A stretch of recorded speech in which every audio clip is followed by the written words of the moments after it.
आज हम लोग पढ़ेंगे इंटीग्रेशन, है ना। इंटीग्रेशन स्टार्ट करने के पहले हम लोग देखेंगे कि इंटीग्रेशन होता क्या है, इंटीग्रेशन आया कहां से और उसकी क्या उपयोगिताएं हैं। तो बेटा क्या है, और हमारा फोकस होगा इंटीग्रेशन में अभी हम लोग की 12th के इंटीग्रेशन पर कंसंट्रेट करेंगे और आर एस अग्रवाल के सवाल, जिससे हमारे सारे के सारे R S Agarwal, NCERT, ID Sharma के सवाल बन जाए। तो स्टार्ट करने के पहले कुछ बेसिक कॉन्सेप्ट। देखो बेटा क्या है कि अगर गौर से देखा जाए तो हमारे पास एरिया निकालने के लिए एक मात्र फॉर्मूला था पुराने जमाने में, और अभी भी हम लोग उससे एरिया निकालते हैं, और वो होता है लंबाई गुना चौड़ाई। समझ आएगा? तो लंबाई गुना चौड़ाई से हम लोग क्या करते हैं, किसी भी क्षेत्र का क्षेत्रफल निकाल देते हैं। ठीक बेटा, अगर कहता है त्रिभुज का एरिया निकालो तो क्या करते हैं बेटा, इसके पीछे भी 1/2 है ना, बेस इंटू हाइट, है ना, आधार गुना ऊंचाई, है ना। इसके पीछे भी कहीं न कहीं ब्लैक मार्कर लगे, इसके पीछे भी कहीं न कहीं क्या है कि किसी कॉन्सेप्ट का यूज है। देखो बेटा, इसको समझने के लिए आपको समझाते हैं। जब आप एक पैरेललोग्राम का क्षेत्रफल निकालते हो, क्या करते हो भाई, है ना, ये मान लो ए है, ये मान लो बी है, और इसके बीच की ऊंचाई x है। तो क्या करते हो भाई, a इंटू x इसका एरिया लेते हो। बेटा इसमें होता क्या है, आप यहां से एक परपेंडिकुलर इस पर डाल दो और इस सेक्शन को उठा करके यहां पर उसको पेस्ट कर दो। तो देखो भाई, ये वाला सेक्शन एकदम 100% यहाँ पर फिट बैठ जाता है, और फिर ये क्या हो जाता है, एक रेक्टेंगल बन जाता है, फिर ये आयत बन जाता है, और उस आयत का जो क्षेत्रफल होता है लंबाई गुना चौड़ाई, है ना, ही होता है।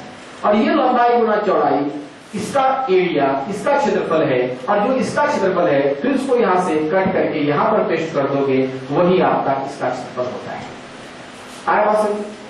तो भाई वास्तव में ट्रायंगल क्या है कि दो अलग अलग पैरेललोग्राम का, है ना, एक पैरेललोग्राम का एक टुकड़ा होता है ट्रायंगल। आप कोई भी ट्रायंगल बना लो, चाहे वो किसी भी शेप का हो, उसके कॉरस्पॉन्डिंग एक पैरेललोग्राम बनेगा। उसके क्षेत्रफल का आधा होता है आधार गुना ऊंचाई का आधा।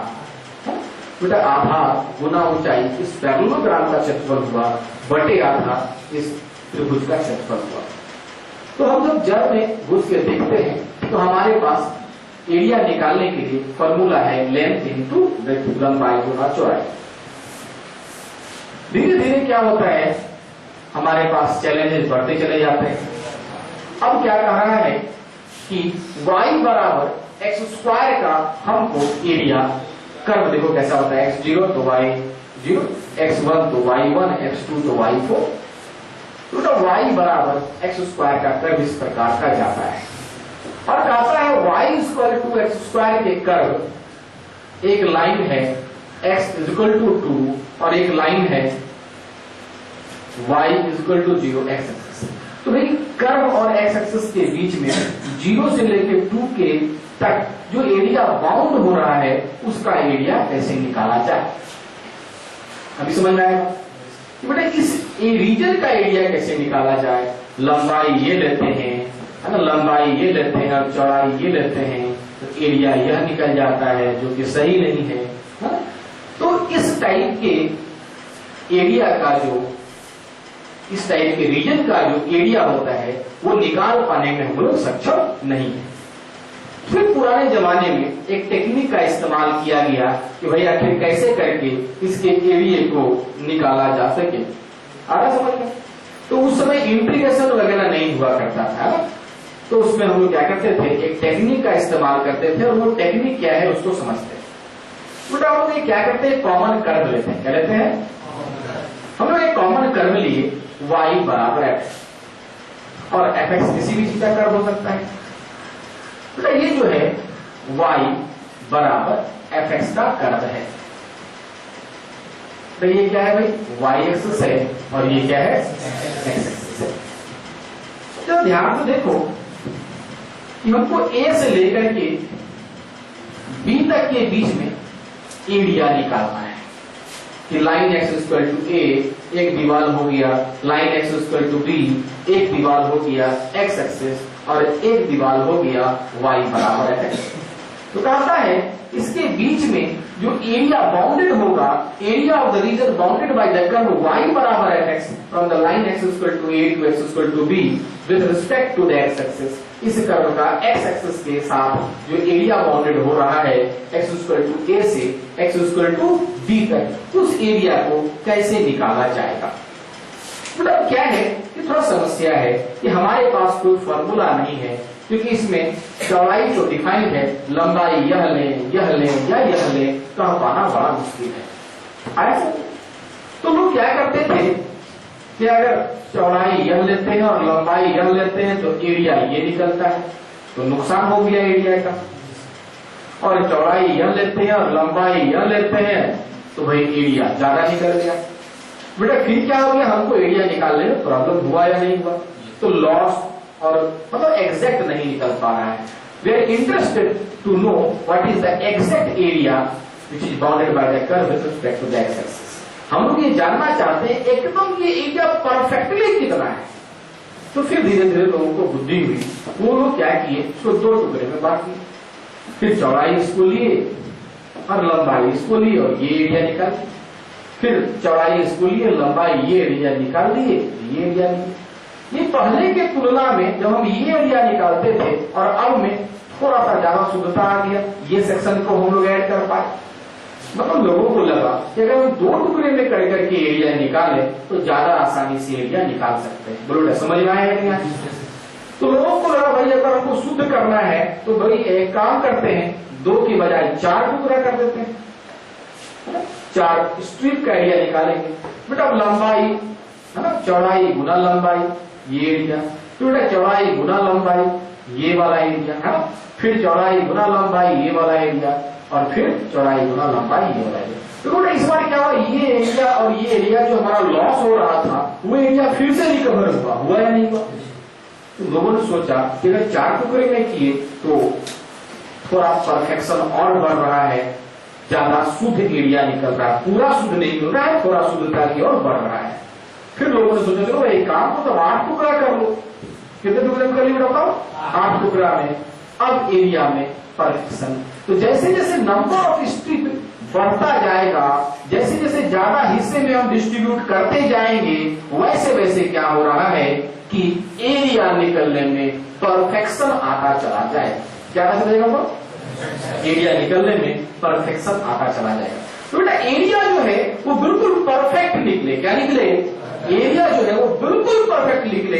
इसके लिए लोगों ने सोच लिया कि भाई एरिया तभी परफेक्ट होगा जब नंबर ऑफ स्ट्रिप इन्फिनिटी हो जाए। When the number of strip is tending toward infinity then the area becomes perfect. बेटा जैसे जैसे नंबर स्ट्रिप का बढ़ता जाएगा, ज्यादा अधिक टुकड़े करते चले जाएंगे, आप गौर से देखिए स्ट्रिप की चौड़ाई घटती जाएगी।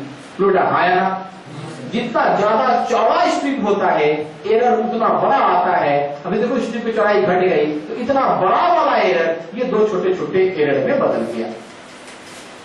क्लियर है कि नहीं क्लियर है? कहीं कोई दिक्कत? चलिए ध्यान से देखिए, आया बात समझ में? तो अब यहां पर ध्यान से देखो, अब ये 2 छोटे छोटे एरर में बदल गया है ना। तो जूम इन जूम आउट भी जो किसी पर्टिकुलर पॉइंट को इंडिकेट करें, जूम इन जूम आउट का भी ध्यान रखिए। अब यहाँ दिखा रहे हैं कुछ बच्चों को आना चाहिए। तो क्या है, अब ये 2 छोटे छोटे एरिया में बदल गया, तो ये बड़ा एरिया की जगह अब ये 2 छोटे छोटे एरिया में आ गया। हाँ बेटा अब यहाँ पर कॉन्सेंट्रेट करना है। रेडी है आप लोग? तो अब क्या किया गया, इसको अनंत टुकड़े में जब बांटा जाएगा तो भाई क्या होगा, हर स्ट्रिप की चौड़ाई बहुत कम हो जाएगी। और जब सभी स्ट्रिपों की चौड़ाई एकदम कम हो जाएगी तो धीरे धीरे धीरे धीरे धीरे धीरे धीरे धीरे धीरे धीरे क्या होगा, एरिया हर एक पतले पतले पतले स्ट्रिप का निकलना चालू होगा। ये जो बीच का गैप दिख रहा है वो एकदम कम होता चला जाएगा और एरिया परफेक्ट होता चला जाएगा। इसके लिए हम लोग छोटे से तरीके से समझाते हैं। बाद में जब डेफिनेट इंटीग्रल लिमिट एज सम पढ़ेंगे तो एक पूरा चैप्टर है, उसमें इसको और डिटेल से देखेंगे, डेफिनेट इंटीग्रल लिमिट एज सम और या फिर integration by the first principle, उसमें डिटेल से देखेंगे कि इससे सवाल कैसे बनता है और किस प्रकार फर्स्ट प्रिंसिपल की मदद से इंटीग्रेशन बनता है। अभी फिलहाल छोटे से चीज को हम डिस्कस करते हैं, वो ये है कि अगर हमको एरिया निकालना है तो क्या करेंगे। ध्यान दीजिए, ए से लेकर के बी तक हमको एरिया निकालना है। कहां से निकालना होगा? We have to find the area of the region bounded by the curve from x equal to a to x equal to b with respect to the x axis के सापेक्ष ये कितना एरिया बाउंड करना है। तो बड़ा simple है, a से लेकर के b को n टुकड़े में बांटेंगे। बेटा ये चौड़ाई कितनी होगी? ये लंबाई b है, ये लंबाई a है, तो ये लंबाई कितनी होगी? इसको हम n टुकड़े में बांटेंगे। कितने टुकड़े में बांटेंगे? n टुकड़े में। बेटा समझ में आ रहा है या नहीं आ रहा है? और इसके एक टुकड़े को h मान लिए। क्या मान लिए? तो बेटा जब n टुकड़े में बांटे तो एक टुकड़े की जो चौड़ाई होगी उसको h मान लिए। बेटा ये a है तो ये लेंथ a प्लस h होगा, ये a प्लस 2h होगा, है ना? ये लेंथ a प्लस 3h होगा। और बेटा गौर देखो तो n इंटू h बराबर b माइनस a, तो b बराबर a प्लस nh होगा। अच्छा बेटा b बराबर यदि a प्लस nh है, समझ में आया आपको? तो ये लंबाई आपको समझ में आ रहा है। बेटा अब यहाँ पर ध्यान रखो, इसके ठीक पहले वाला जो स्ट्रिप होगा उसका यहां से लेंथ कितना होगा? a जोड़ n माइनस 1 इंटू, क्योंकि nh में हम b पर पहुंच गए तो n माइनस 1 इंटू h में उसके ठीक पहले पहुंच गए। बेटा अब ध्यान से समझना कि अगर हमको ये एरिया निकालना है, एरिया इज व्हाट, तो बेटा ध्यान से समझना, ये एरिया जो होगा वो फंक्शन ऑफ a, ये लंबाई होगी, है ना, गुना h। बेटा ये लंबाई कितनी होगी? Function of a plus h Guna x। बेटा ये लंबाई कितनी होगी? Function of a plus 2h Guna h। बेटा समझ में आया आपको? बेटा ये लंबाई कितनी होगी? Function of a plus 3h into h, है ना? समझ में आ रहा होगा? Function of a plus, sorry यहाँ ऐड का चिन्ह देंगे, function of a plus 3h। क्या होगा भाई? Function of a plus 3h into h। इधर फिर होगा तो function of a plus 3h into h होगा, dot dot dot dot so on चलता रहेगा। और बेटा ये वाला जो स्ट्रिप है उसका एरिया क्या होगा? Function of a plus n minus 1 into h, है ना? समझ में आया या नहीं आया? इसको याद करो, इतने बड़े सीरीज को सिग्मा के टर्म में कैसे लिख सकते हैं? Integration of function of a plus n minus 1 into h from n is equal to 1 से लेकर m तक आया वहां से। बेटा n का मान 1 तो ये 0, तो function of a into h। n का मान 2 तो बेटा ये क्या है? n है ना? n का मान 2 में से 1 गया 1, तो function of a plus h into h। n का मान 3 में से 1 गया 2, तो function of a plus 2h into h। बेटा n का मान n, तो ये लास्ट टर्म मिल गया। तो उतने बड़े सीरीज को ये छोटा करके लिखा गया है। आगे चल करके देखेंगे यही हमारा क्या बनता है फाइनली, यही जो है सिग्मा, आगे चल करके देखेंगे यही सिग्मा इंटीग्रेशन का जगह ले लेता है। क्या जगह ले लेता है भाई? a plus n minus 1 into h जो है वो x का जगह ले लेता है, और h जो है बहुत स्मॉल पार्टिकल है वो dx का जगह ले लेता है। किसका जगह ले लेता है भाई? यह जो है dx का जगह ले लेता है। यानी finally father of integration is what? Sigma. Integration का पिताजी कौन हुआ? सिग्मा हुआ। मतलब पुराने जमाने में इसी से काम करते थे। बेटा इसमें एक और चीज है, ये एरिया बिल्कुल शुद्ध तब होगा जब n टेंडिंग टू इन्फिनिटी हो जाए, है ना, या फिर लिमिट h टेंडिंग टू 0 हो जाए। क्या हो जाए भाई? जब n टेंडिंग टू इन्फिनिटी होगा, नंबर ऑफ स्ट्रिप अनंत हो जाएगा, तो विड्थ ऑफ द स्ट्रिप क्या हो जाएगा भाई? When the number of strip is what? Infinity, then the width of the strip is what? 0। समझ में आया या नहीं आया? कहीं को दिक्कत है? बेटा कॉन्सेंट्रेट करना। Limit n tending to infinity यहाँ लिखो या लिमिट h टेंडिंग टू 0 लिखो, बात एक ही है ना? अब देखो बेटा क्या है, अब इसका लोअर लिमिट क्या होगा और इसका अपर लिमिट क्या होगा? तो कहता है इसका जो लोअर लिमिट है क्या है भाई? 1, उसको n से डिवाइड कर दो और limit n tending to infinity करो, क्या आएगा भाई? 0 आएगा। तो इसका लोअर लिमिट क्या हो गया? 0 हो गया। और इस इंटीग्रेशन का अपर लिमिट क्या होगा? इसके ऊपर में जो है उसको n से डिवाइड करो और limit n tending to infinity डालो, क्या डाला भाई? तो बेटा ये काट करके 1 दे देगा, तो इसका अपर लिमिट क्या मिलेगा भाई? सॉरी थोड़ा मिस्टेक हुआ मेरे से, क्या हुआ भाई? थोड़ा मिस्टेक हुआ, ये अलग चीज हो गया। तो बेटा लोअर लिमिट कैसे डिसाइड होगा? n का मान क्या है भाई? 1 है ना, n का मान 1। तो बेटा n का मान 1 डालोगे, x किसको माने? इसको माने हो ना, तो n का मान 1 तो ये 0, तो a जोड़ 0 a, तो x का मान n इक्वल टू 1 रखने पर क्या आया? a आया। जब बेटा n का मान n डालोगे तो a plus n minus 1 into h क्या मिलेगा? देखो बेटा a plus n into h कितना है? b है। और जब n अनंत हो जाएगा, क्या हो जाएगा? और जब n अनंत हो जाएगा तो n बराबर n माइनस 1 हो जाएगा, हाँ या ना? अनंत में एक जोड़ो या एक घटाओ, अनंत ही रहता है। तो क्या होता है? a प्लस NH b है और n माइनस 1 और n आपस में बराबर है। यदि n इंफिनिटी है तो a प्लस n माइनस 1 की जगह पर a प्लस NH आप इसको समझ सकते हैं, और a प्लस NH का मान b के बराबर होता है। तो जब n का मान n रखेंगे तो अपर लिमिट b हो जाएगा, ठीक है? तो वास्तव में यही इंटीग्रेशन बना, हम लोग थोड़ा आगे जाकर के देख लिए, फिर वापस आकर के देखेंगे integration by the first principle. तो यही इंटीग्रेशन सिग्मा ही इंटीग्रेशन में ट्रांसफर हुआ है। डिफरेंट इंटीग्रेशन लिमिटेशन, इसको और डिटेल से हम लोग समझेंगे।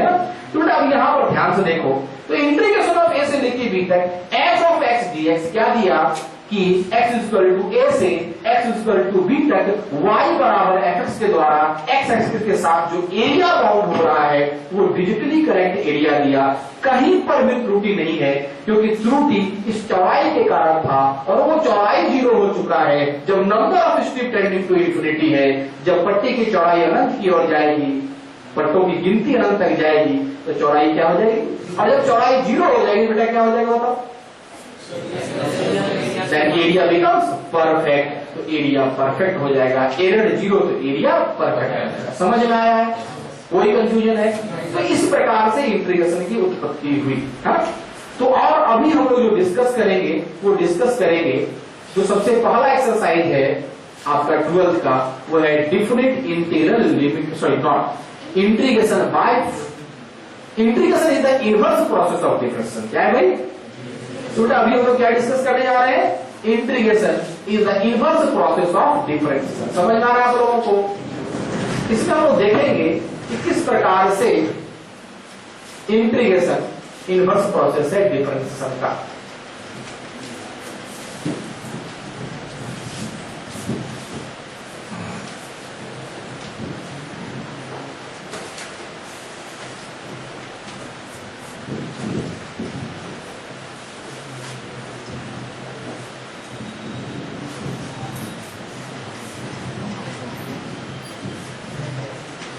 चलो जरा ध्यान से देखते हैं। अभी हम जो डिस्कस करने जा रहे हैं क्या है भाई? Integration as the inverse process of differentiation. Integration as the inverse process of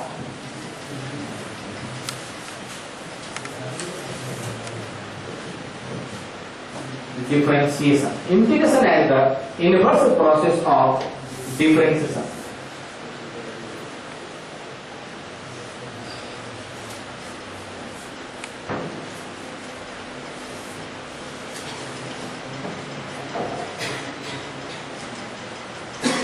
चलिए ध्यान से देखिए, integration as the inverse process of differentiation में क्या है? कहता है कि यदि स्मॉल fx को डिफरेंशिएट किया जाए x के रिस्पेक्ट में, स्मॉल fx प्लस c, बेटा c क्या है? कोई कांस्टेंट क्वांटिटी है। क्या है c? और इसको कैपिटल fx ले। यदि कैपिटल fx प्लस c को डिफरेंशिएट करते हैं x के रिस्पेक्ट में और स्मॉल fx आता है, बेटा c का डिफरेंशियल क्या हो जाएगा? 0। कहता है if differentiation of this is this, है ना, तो capital F of X plus C को डिफरेंशिएट करते हैं तो एफ ऑफ एक्स आता है। बेटा इसलिए सी रहे ना रहे तो भी डिफरेंशिएशन वही आएगा, है? तो कहता है then integration of f of x with respect to x is what, capital F x plus c, where c is a constant quantity known as integration constant। बेटा क्या कहेंगे उसको हम लोग, where c is a constant quantity and known as integration constant। Clear है? यहां तक आपको समझ में आ गया, कहीं कोई दिक्कत? Well, C is a constant quantity and this is known as integration constant। बोलो भाई समझ में? चलो बेटा थोड़ा सा आगे बढ़ते हैं। तो एक बेसिक चीज कहता है डिफरेंशिएशन ऑफ x पर पावर n प्लस 1 बटा n plus 1 with respect to x। तो भाई क्या होता है, हम एक बार डिफरेंशिएशन करेंगे, पैरेलली एक इंटीग्रेशन का फॉर्मूला खुद ब खुद डेवलप होता चला जाएगा। क्लियर है? यही तो बेटा इसको जब डिफरेंशिएट करोगे तो क्या होता है भाई, पावर आ गया बाहर और एक्स पर पावर जो पावर है उससे घट जाता है, और n प्लस 1 तो कांस्टेंट है तो नीचे आ गया, आया? तो भाई x पर पावर n प्लस 1 का हो जाएगा n प्लस 1, x पर पावर n प्लस 1 में एक चला गया, क्या बच गया भाई? बेटा अब सवाल क्या होगा, n प्लस 1 और n प्लस 1 कैंसिल आउट हो जाएगा। बोलो समझ में आ रहा है? इज इक्वल टू एक्स पर पावर है। तो यहां पर क्या होता, अगर कोई कांस्टेंट क्वांटिटी भी होता तो उसको डिफरेंशिएट करते तो जीरो ही मिलता। तो जब भी इंटीग्रेशन करेंगे और इंटीग्रेशन यदि इनडेफिनिट है क्या है तो उसमें एक इंटीग्रेशन कांस्टेंट डालेंगे। इनडेफिनिट मतलब क्या हुआ, उसमें लिमिट नहीं दिया है ए से बी तक या सी से डी तक। क्लियर है? तो जरा ध्यान से देखो, अतः इंटीग्रेशन ऑफ एक्स पर पावर है, ध्यान देना एक्स और एन में कंफ्यूज मत करना, x पर पावर है with respect to x is what x to the power n plus 1 बटा n plus 1। बेटा इसमें क्या है, नोटिस करने वाली बात है, क्या है भाई कि n not equal to -1, because जब n का मान -1 हो जाएगा तो डिनोमिनेटर 0 हो जाएगा, और जब डिनोमिनेटर 0 हो जाएगा तो वैल्यू क्या होता है, अनडिफाइंड, नॉट इनफिनिटी। वैल्यू क्या होता है, अनडिफाइंड। तो क्या हो जाएगा, where n not is equal to, बोलो क्या, माइनस, वेरी गुड, जहां n नहीं है बराबर माइनस। तो चूंकि इसको डिफरेंशिएट करने से वो आता है इसलिए इसका इंटीग्रेशन वो होगा। क्लियर है? आया बात समझ में?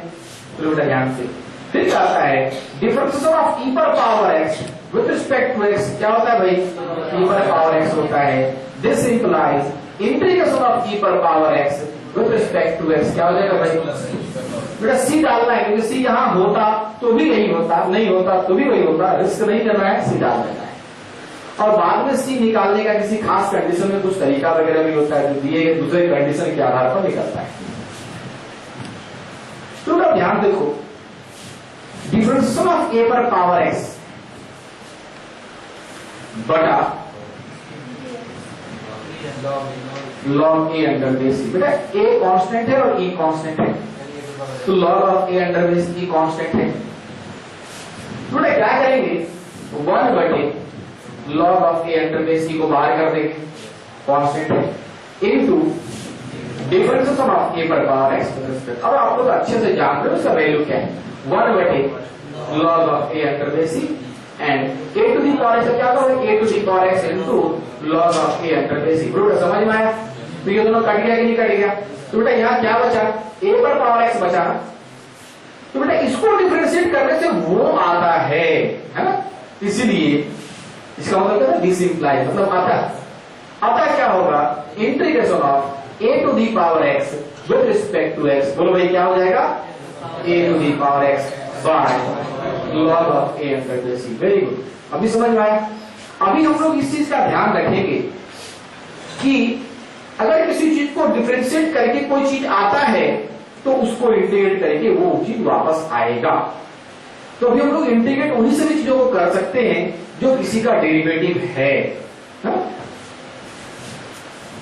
तो चलो भाई अब थोड़ा ध्यान से देखते हैं दूसरे टॉपिक पर। कहता है differentiation of log of X. याद है क्या होता है भाई? Differentiation of log of x under base E. तो बेटा क्या है, विडंबना है, ये ई लिखना चाहिए या ln x लिखना चाहिए, लेकिन बुक में उसका ध्यान नहीं देता है, कुछ नहीं लिखता है। तो कुछ नहीं लिखे तो समझो कि ई है, अगर वो कैलकुलस का सवाल है। और अलजेब्रा में देखते हैं कुछ नहीं लिखा है तो समझो बेस में क्या है, आया बात समझ। लेकिन जब आप आईआईटी का एग्जाम लिखोगे तो log of x under base E या तो वो लिख देगा या फिर वो ln x लिखेगा, ln x लिखेगा। क्या लिखेगा भाई, क्या लिखेगा? तो आईआईटी वगैरह इसी का पूरा ध्यान रखता है, लेकिन ये बाय डिफॉल्ट का प्रॉब्लम है। कभी कभी बेस में 10 दिखता है, कभी कभी बेस में, तो कैलकुलस का सवाल बना रहे हो और बेस में कुछ नहीं दिया है तो क्या समझना है, एकदम वो होता है ना। बेटा इसको डिफरेंशिएट करते हैं क्या मिलता है, यहाँ पर सी नहीं जोड़ेंगे क्या, सी समझेगा बाय डिफॉल्ट जोड़ना है, क्योंकि बेटा यहाँ सी जुड़ा रहता तो भी इंटीग्रेशन हो जाता। तो log of x under base E का डिफरेंशिएशन x के रिस्पेक्ट में क्या है, 1/x है। तो बेटा this implies integration of 1/x with respect to, जरा बता दो भाई क्या होगा, log ऑफ e पर पावर x। बेटा log of x under base e plus c होगा। क्या होगा भाई, कॉन्सेंट्रेट करो, अभी बेवकूफ वाला बात नहीं करना है ना। तो log of x under base E होना है, क्या होना है, log ऑफ x अंडर। तो बेटा यहाँ पर क्या है ना, एक शर्त होता है कि x जो log के साथ लगा हुआ है उसके डोमेन में नेगेटिव क्वांटिटी नहीं होता है। log is not defined for negative values of x। समझ आ रहा है आपको? तो इसलिए क्या करते हैं, इसमें मॉड डाल देते हैं, क्या डाल देते हैं, तो log of mod of x under base e plus c। आप ई नहीं भी लिखोगे चलेगा, क्लियर है क्लियर। तो ये कुछ कुछ फॉर्मूला हम लोग देखें, आया बात समझ। तो चलिए हम लोग थोड़ा सा इधर आते हैं। ऐसे बहुत सारा फॉर्मूला है जिसको हम लोग को देखना है, बाद में सभी फॉर्मूलों को एक जगह पे हम लोग लिख लें। हाँ बोलिए, साथ साथ चलिए, कभी भी पीछे पीछे नहीं, एकदम आप बाद में देख लीजिएगा, लिख लीजिएगा। तो भाई यहाँ पर देखिए x पर पावर n का इंटीग्रेशन क्या होगा, है ना, e पर पावर x का इंटीग्रेशन क्या होगा, है ना, a पर पावर x का इंटीग्रेशन क्या होगा और 1/x का इंटीग्रेशन क्या होगा। तो भाई ध्यान देना, कहता है चूंकि differentiation of sin x with respect to x root का कितना होता है, cos x होता है, पक्का ना। तो कहता है this implies integration of cos of x with respect to x बराबर sin x। चलो एकदम समझ में आ रहा है या नहीं आ रहा है, पक्का। तो जितना डिफरेंशिएशन में फॉर्मूला है कि कॉरस्पॉन्डिंग के संगत एक इंटीग्रेशन में फॉर्मूला है ना। चलो इधर आप ध्यान से देखो, रेडी है आप लोग। तो चलो भाई अब देखो differentiation of minus cos x with respect to x।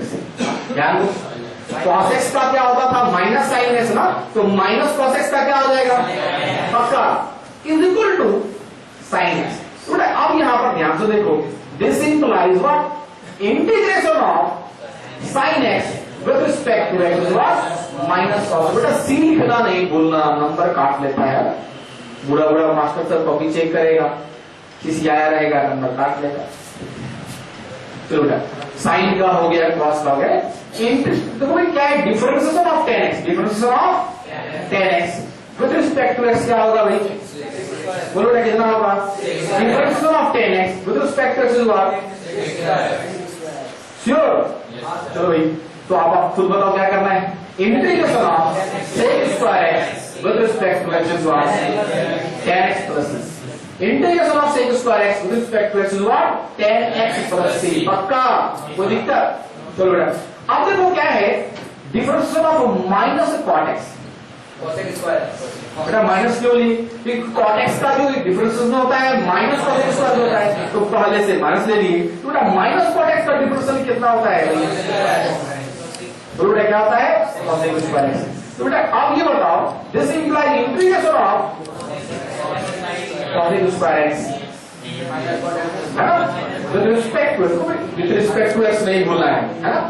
तो integration of cos x square x with respect to x, बोलो भाई क्या होगा, माइनस ऑफ cos x। अभी समझ आया बात। तो sec स्क्वायर x का integration 10x cos square x का इंटीग्रेशन। चलो एक और देखते हैं, differentiation of sec x with respect to x equal to क्या होता है भाई, sec x into 10x, पक्का ना। दिस इंप्लाइज इंटीग्रेशन ऑफ, बोलो बेटा क्या, sec x into 10x, integration of sec x into 10x with respect to x, बोलो भाई क्या हो जाएगा, क्या होगा भाई बताओ, sec x प्लस, पक्का।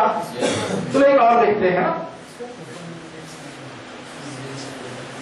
बाद में सभी फॉर्मूलों को एक जगह पर लिखेंगे, अभी आप साथ साथ नोट करते चले, सही है। देखो तो चलो अब देखो तो जरा सा कि differentiation of minus of cosec x है ना विद रिस्पेक्ट टू x, क्या होता है cosec x into cot x। Actually क्या है, cosec x का होता है क्या, minus of cosec x into cot x ना, सही है ना। तो माइनस cosec x का कितना हो जाएगा, तो हो जाएगा cosec x into, बोलो बेटा सही है।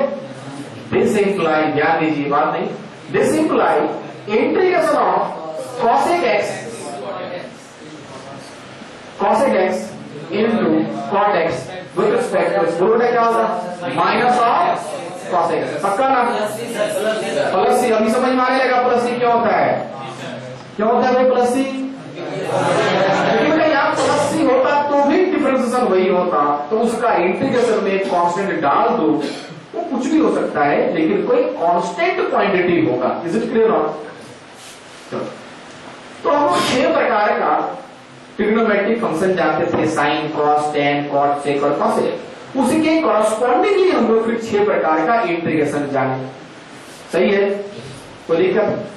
चलो अब थोड़ा सा ध्यान देखते हैं, differentiation of sine inverse x, याद है आप लोगों को कि भूल गए, चलो बेटा बताओ क्या होगा।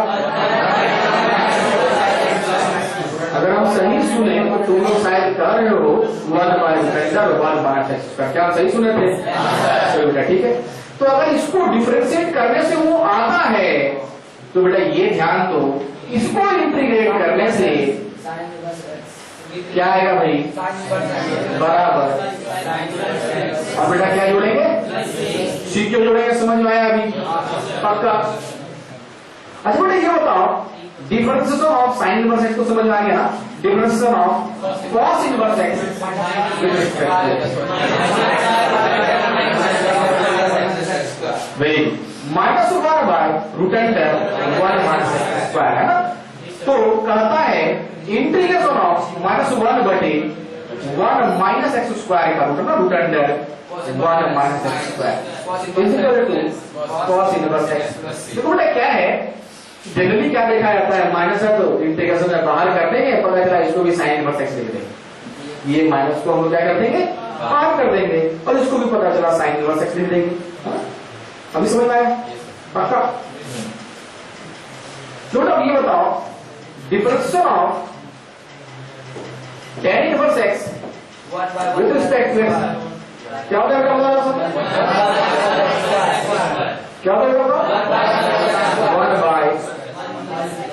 श्योर हो ना, बहुत यूजफुल फार्मूला है ये, क्या हो गया भाई, differentiation of tan inverse x with respect to x is what, 1/1 plus x square, पक्का। तो बेटा अब ये बताओ कि integration of 1/1 plus x square equal to what, with respect to x को लिखना बिल्कुल भी नहीं भूलना है, बोलेंगे क्या। तो बेटा इसका इंटीग्रेशन क्या होगा, tan इनवर्स x और c, पक्का।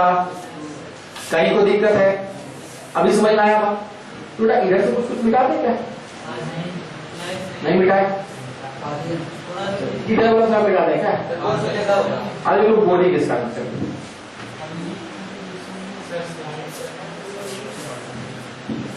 नोट कर लिए, फटाफट फटाफट।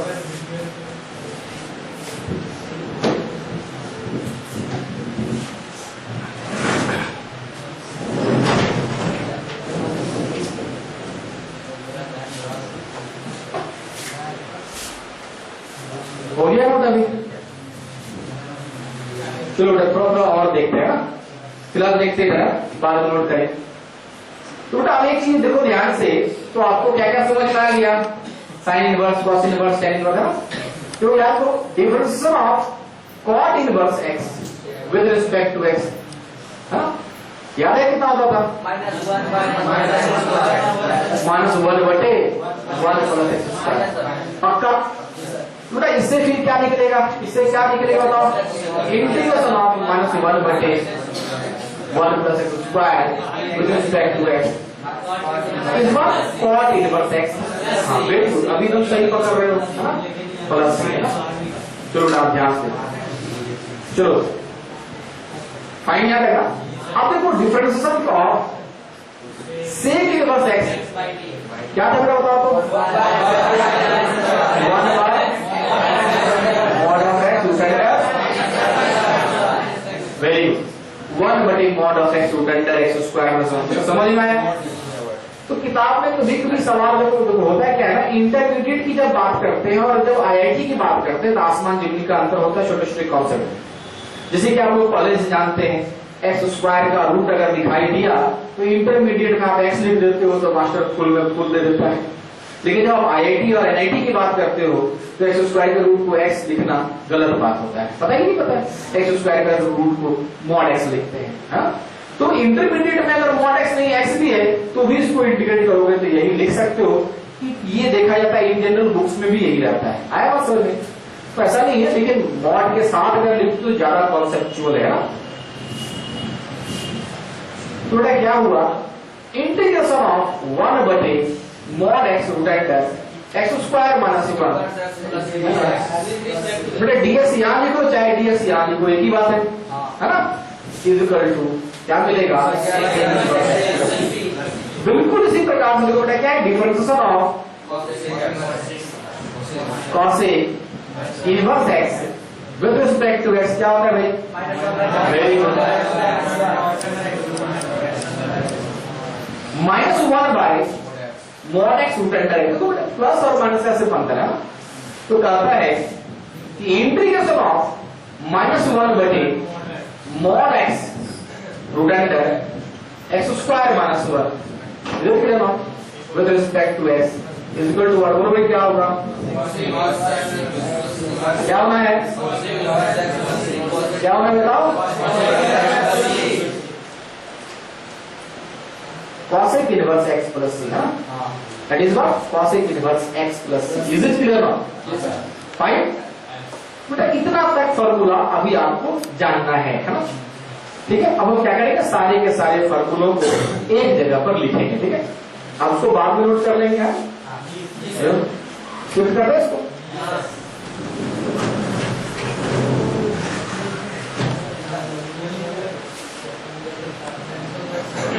आपको थोड़ा फास्ट भी होना है, ध्यान रखना है कि थोड़ा जल्दी जल्दी भी लिखना है, समझते हुए भी लिखना है ना। क्लास का समय बड़ा लिमिटेड होता है, जो भी बताया जाए उसको अच्छे से रिकॉल करो, मन ही मन दोहराओ, और आपस में बात बिल्कुल भी ना करो। तो आप लोग क्या किए कि बहुत सारे डिफरेंशिएशन की मदद से बहुत सारे इंटीग्रेशन के फॉर्मूलों को देखे। क्या किए, बहुत सारे डिफरेंशिएशन की मदद से इंटीग्रेशन के फॉर्मूलों को देखे ना। तो क्या क्या देखे भाई, तो सबसे पहला फॉर्मूला था इंटीग्रेशन ऑफ, बोलो क्या था, एक्स पर पावर एन, ध्यान देना, विद रिस्पेक्ट टू एक्स। यानी एक्स पर पावर एन को इंटीग्रेट कर रहे हैं एक्स के सापेक्ष, है ना, ध्यान रखना। किसी और चीज के सापेक्ष करेंगे तो नहीं आएगा। क्या होगा भाई, एक्स पर पावर n प्लस 1 बटा n प्लस 1। बेटा सी भी डाल देना एक बार, खाने पीने का कैसे लास्ट में दिया जाता है सॉफ्ट खाने के लिए, थोड़ा सा। दूसरा क्या था बेटा, इंटीग्रेशन ऑफ, दूसरा क्या था, इंटीग्रेशन ऑफ e पर power x with respect to x is equal to e to the power x। मतलब इसका डिफरेंशिएशन कर लो और इंटीग्रेशन कर लो, सेम ही रहता है ना। बड़ा कूल आदमी है भाई, आया बात समझ में? चलो देखो तीसरा क्या है, इंटीग्रेशन ऑफ a पर power x with respect to x is a पर पावर एक्स बटा बोल बेटा क्या था, और प्लस सी तो भूलना नहीं है। हाँ? चलो चौथा क्या था भाई, इंटीग्रेशन ऑफ 1/x। तो बोले जब x का मान -1 होगा ना, क्या लिखे थे, where x not equal to बेटा जब x का मान -1 हो जाएगा तो ये 1/x हो जाएगा, आया समझ में। और 1/x है तो उसका इंटीग्रेशन क्या होता है, log of x under base, बोलो क्या होगा, log of x under base. पांचवा क्या था याद करो, cos x। तो वो याद हम दोनों से चेंज करते हैं, sin x का क्या हो गया -cos x, और cos x का क्या हो गया sin x। का मूवमेंट होना चाहिए ना पप्पू जी, तो ध्यान से देखो।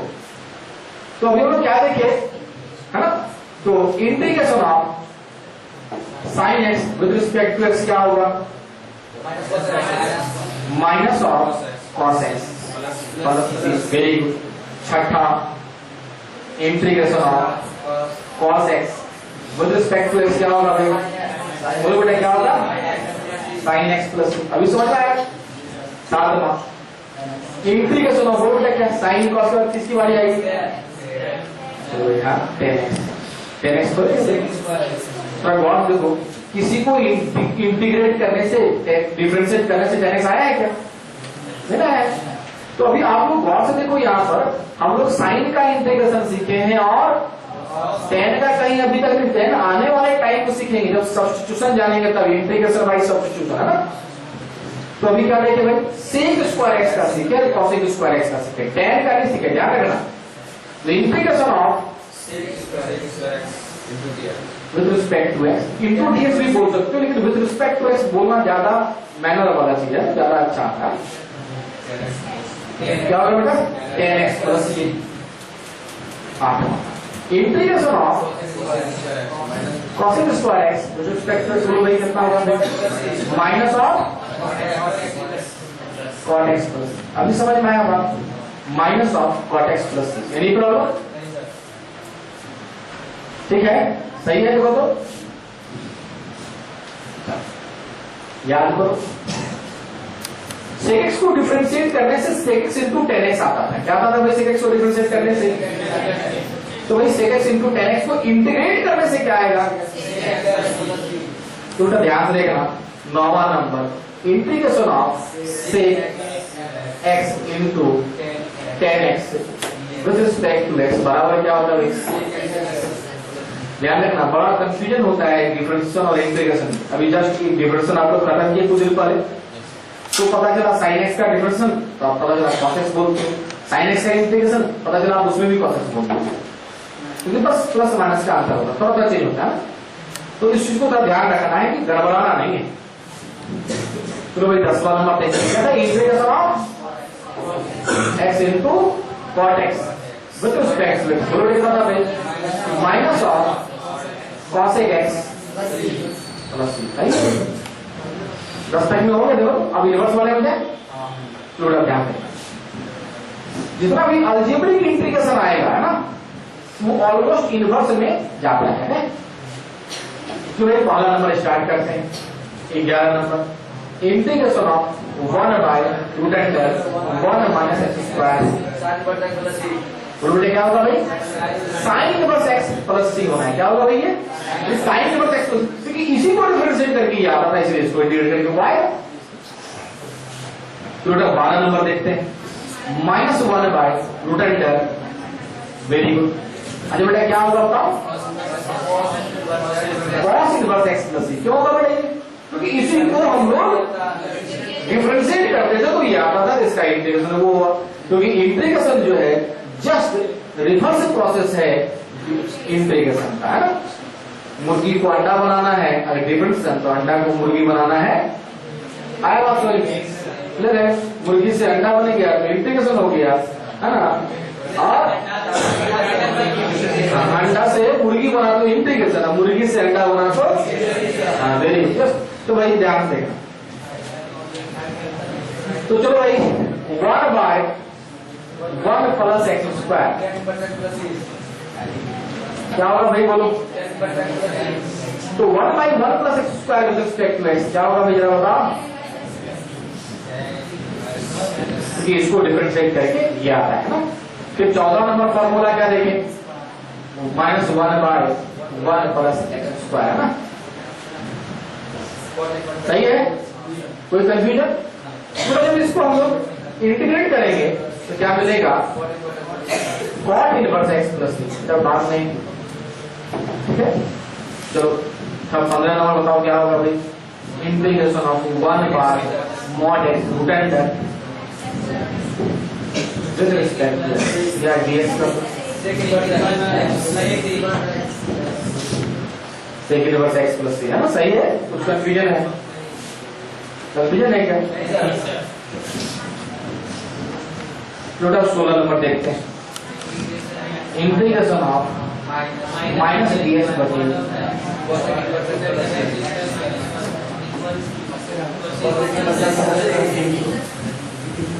टोटल मॉड नहीं भी हो है ना, तो आप इस दोनों का यूज कर सकते हो इंटरमीडिएट लेवल पे है।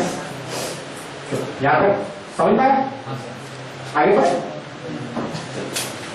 हो गया नोट, फटाफट फटाफट, लेट नहीं।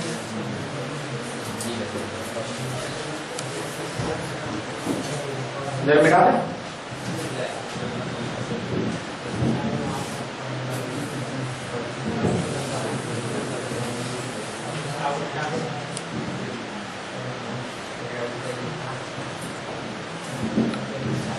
आप लोग आरएस अग्रवाल का आज की पढ़ाई से फर्स्ट एक्सरसाइज पूरा बना पाएंगे है ना। आरएस अग्रवाल का फर्स्ट एक्सरसाइज आप लोग पूरा बना सकते हैं। अभी कुछ कुछ थ्योरी और बचा हुआ है वो आपको हम बता देते हैं, रटेंगे उसको बाद में नोट करेंगे हम, आप इधर देखिए, हम उसको नहीं मिटाएंगे, ठीक है। कहता है एक और चीज इसमें जोड़ लीजिए, 16 नंबर के बाद 17वां नंबर, integration of any constant quantity with respect to x is what, kx plus c। आया समझ में? जहां के कोई भी कांस्टेंट क्वांटिटी है, जहां क्या है बेटा के मतलब देखो kx का डिफरेंशियल क्या होता था ना, तो वही क्या हो जाएगा, k का इंटीग्रेशन kx हो जाएगा, सही है। चलिए जांच लीजिए, क्वेश्चन नंबर 18,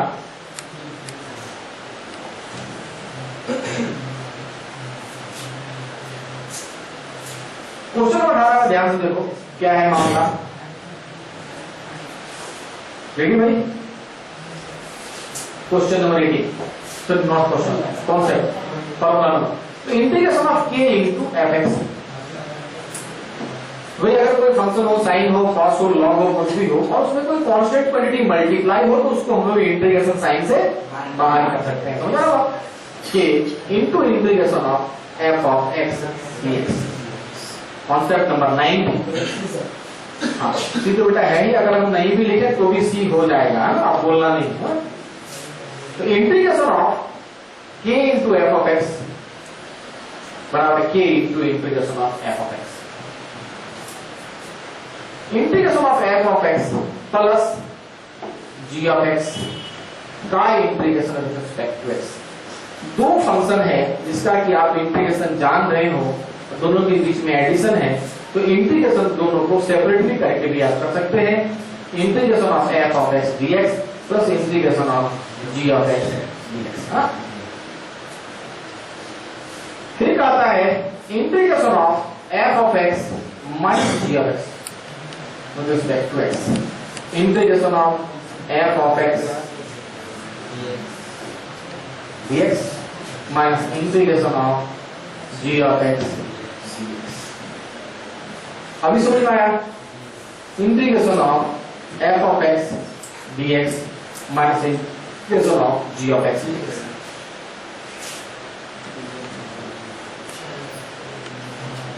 अगर ढेर सारा हो integration of f1x plus minus f2x plus minus f3x dot dot dot dot plus minus fnx का integration with respect to x क्या हो भाई ढेर सारा इस प्रकार से हो। तो integration of f1x with respect to x, integration of f2x and so on plus हो तो प्लस और माइनस हो तो माइनस, जो होगा एक ही होगा आपके पास है ना, plus minus integration of fnx with respect to x, यानी कि साथ साथ को तो हम लोग उसको सेपरेट कर सकते हैं। Any problem?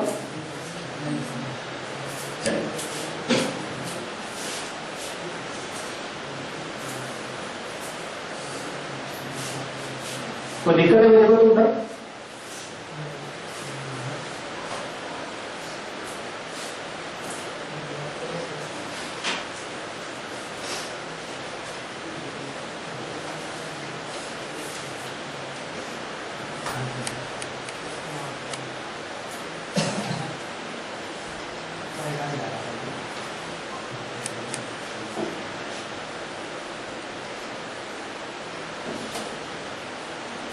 इधर हो गया, इधर मिटा दें। ठीक है, आप जगह छोड़ दो, समय नहीं है जाता है।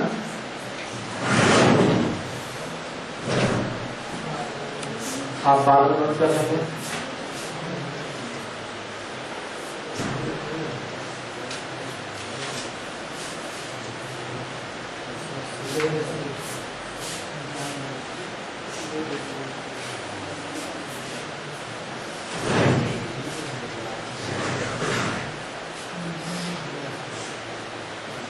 जल्दी नोट करो।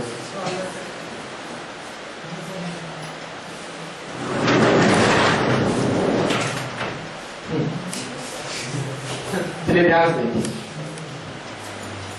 अब कुछ सवाल है ना, तो कहता है इंटीग्रेशन ऑफ x पर power 7 with respect to x क्या होगा भाई, x to the power 7 plus 1 बटे 7 plus 1 x to the power 8 sorry x to the power 8 by 8 plus 6। अभी है समझ? इंटीग्रेशन ऑफ x पर power 3 by 2 with respect to x देखेंगे, x to the power 3 by 2 plus 1 by 3 by 2 plus 1 x to the power 5 by 2 बटे 5 by 2 2 by 5 x to the power 5 by 2 plus. Clear है? कोई confusion?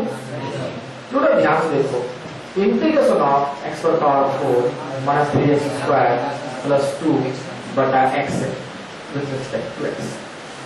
तो ध्यान दीजिए, अभी जो भी आपको इंटीग्रेशन दिया जाएगा,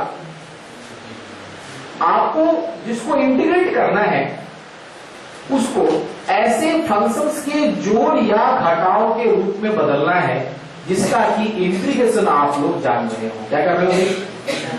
दिए गए फंक्शन को ऐसे फंक्शन के जोड़ या घटाव के रूप में लिखना है जिसका कि आप इंटीग्रेशन जान रहे हो।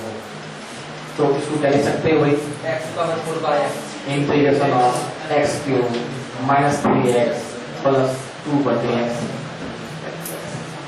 ठीक है, अब क्या करेंगे, equal to integration of x cube with respect to x, integration of